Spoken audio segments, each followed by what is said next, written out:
that I sometimes feel that I'm Bernard. That I actually feel that I look at, I look at myself. Yeah. And I think, God, I look like Bernard. And if I do a crossword puzzle, and I get out a difficult word, I think, hell no, I'm not Bernard, I'm better than Bernard. That's Bernard amazing. could never do that. I had the same thing. Really? I look in the mirror sometimes, and I think, oh, I look like Bernard, and I feel the shame. I feel a certain kind of shame of being Bernard, and I say to myself, Bernard would not have been able to get up in front of that group last night. I feel exactly like that. And what is that? What is that?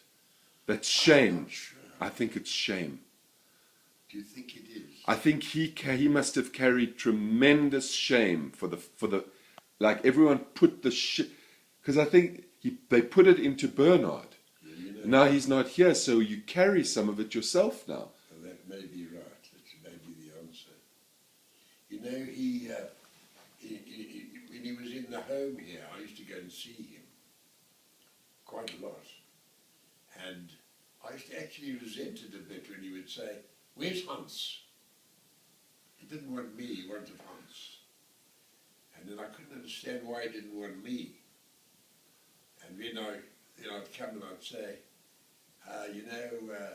Dad, if I mentioned Dad, our dad, father, he would say, yeah, he always referred to me as the Lunga Locks. The Lunga Locks. Yeah. And I felt, I don't know what it is, I felt in a way like him and yet superior to him in a strange way. Yeah.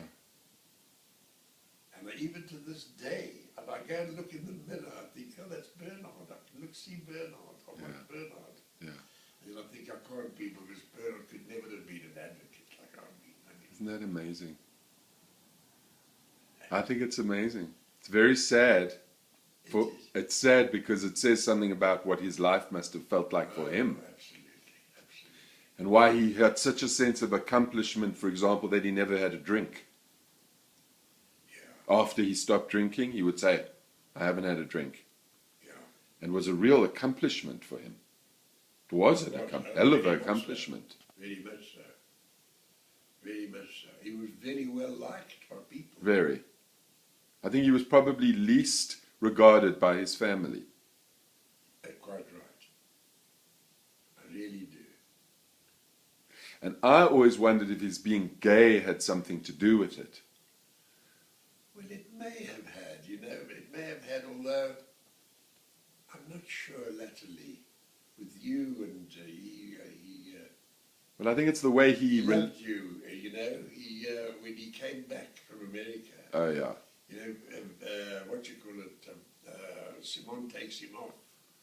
And I would say to him, I said to him, well, how was America? It was only the best time I've ever had in my whole life. I know.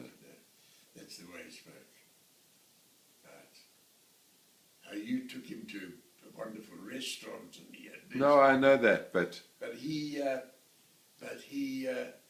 think he definitely felt, I'm quite sure, that he felt he was treated as an inferior in the family. I think I really do. I think this Lunga Locks thing is things my dad, he had no, that was his memory of my father, that he referred to him as the Lunga Locks. that was it. That's what. How old was he when your father died? 12. He was 1938, and he was born. He was about 15.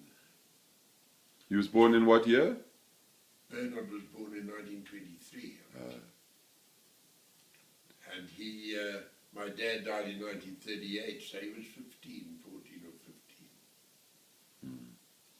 And you know what I often think of? I think I've told you this, I had a most beautiful stamp album. And I collected stamps. I was mad about stamps. And I used to save up money, the little money I had, I used to go and buy stamps. And I had some wonderful stamps. I had the triangular K tape stamp. I had all stamps from all over the world in this album. And then one day I came home and I couldn't find the album, and disappeared off the face of the earth. And he gave it away. Bernard gave it away. And he gave it, I've always thought, in order to try and befriend himself to somebody or other, to get a friend. So he must have given this album to somebody to get a friend. Shame. And I've always thought, oh, it's a terrible thing to do, but, you know, now that I'm more mature, I understand things better, I forgive him. I don't... How old was he? He was about 15. Oh, shame. Yeah. He's trying to make a friend, you see. And then when Len came and told me about Bernard having been found in a lavatory somewhere with a chap and their thing, you know, and he was being charged, you know. And I was really upset by that, man. And I remember saying to Len, Christ, man, for this to happen to Browde, you know, Browde. And Len said to me, I'm not worried about the Browde part, I'm worried about Bernard, what's going to happen to him. Len said to me. Wow. And anyway, we got him out, somehow or other we got him out of that, and that was that. But, and then, yeah, you may be right, you know, gayness took on a complete different complexion with you once in my lifetime, and that's not so long ago. I'd never really thought about it very much. Mm.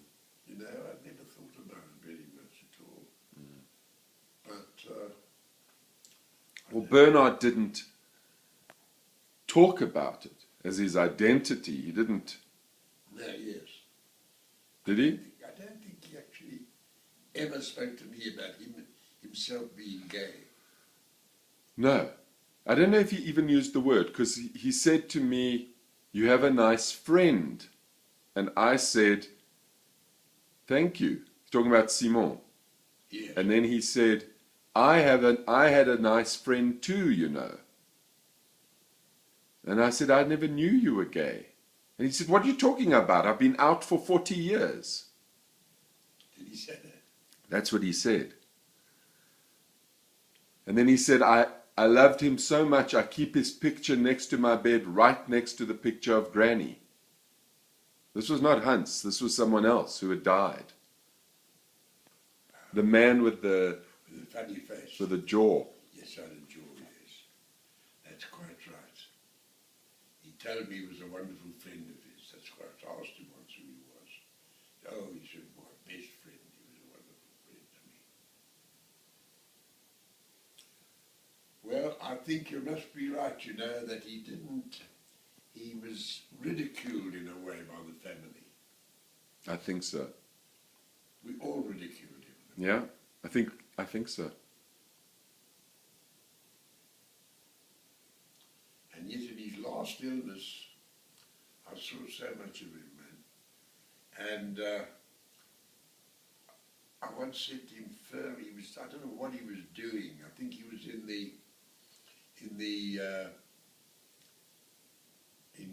here in Houghton, the home, you know. Our parents' home. No, not our parents' home. The cancer place. You know. Oh, the hospice. Hospice. He was in the hospice. And I went to see him there, and I said something to him. He said, I can't remember exactly what it was. And he said, don't shout at me. Please don't shout at me. I said, I'm not shouting at you. I'm trying to help you and that sort of thing. He was very sensitive to me, you know, very. Where's Hans? And I think overcame the sort of, not resentment, but the feeling of that that he didn't appreciate what I did for him. And I can understand it, because I don't think we did much for him, really, ever. Well, I used mornings, Sunday mornings, have tea with him and Hans. I think it's not as simple as that. I think you did do a lot for Bernard. You supported him, you took care of him, you visited him. I think we all were ashamed of him. I really do. And I think when you and I both look in the mirror and are worried that we're Bernard, what is that? That's quite right. What is that? That's shame. Is it? Oh, I want to start feeling like, if I'm like Bernard, that's so what? And do you think that's why I think, well, Bernard couldn't do this work? Of course, because you suddenly get afraid that maybe you are as shameful as he is, and then you say to yourself, no, I'm not. He's someone different. He's separate. He's other. I'm me. He's him. I think you're absolutely So he right. can hold all the shame. Because there's no other, I can't think of, now that you've said that, I can't think of any other possible explanation for me getting a word out in a crossword puzzle and saying Bernard could never do this. Yeah. There's no other explanation. You, after your life, That's right. to this day, you still get a little feeling of, at least you're not Bernard. Absolutely. Yes, exactly. Now, I have that as well. No, but you've got no reason to do that. No, I'm trying to think.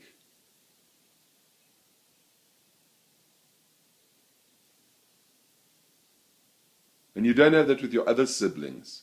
You don't think Lily could never do that. No, Lily couldn't do that crossword. no, never think of that about her. It doesn't enter my mind. So it's not that you want to be better than Bernard. It's that you want to feel okay about yourself. That at least you're not Bernard. You're not Bernard. Yes, Not that you're, yeah. yes. But sometimes I think I look like... Susie said to me the other day on the beach, she said, you look like Bernard. I got the Who said Susie Browde.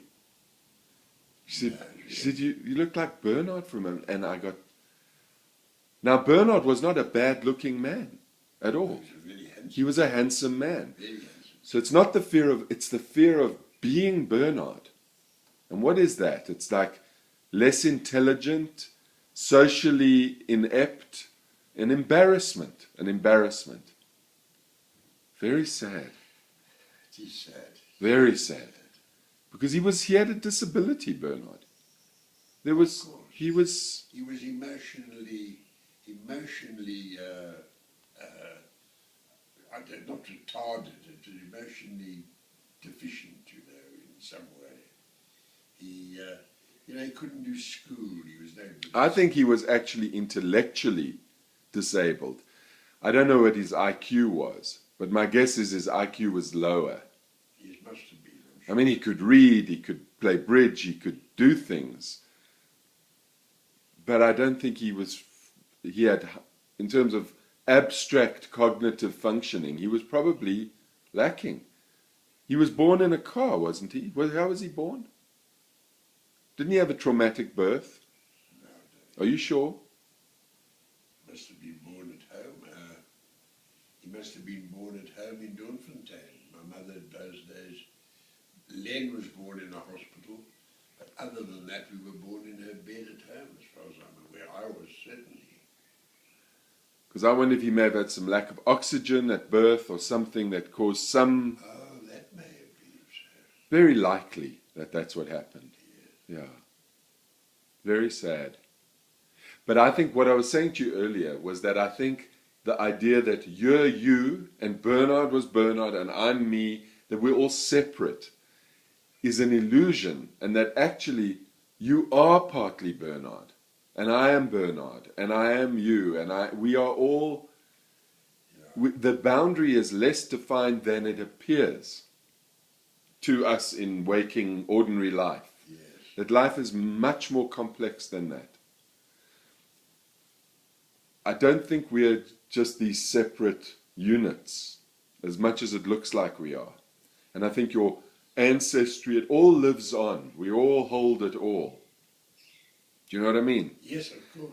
And so that when you have dreams of certain things, like that dream you describe, I think you're accessing an experience that you've either had before.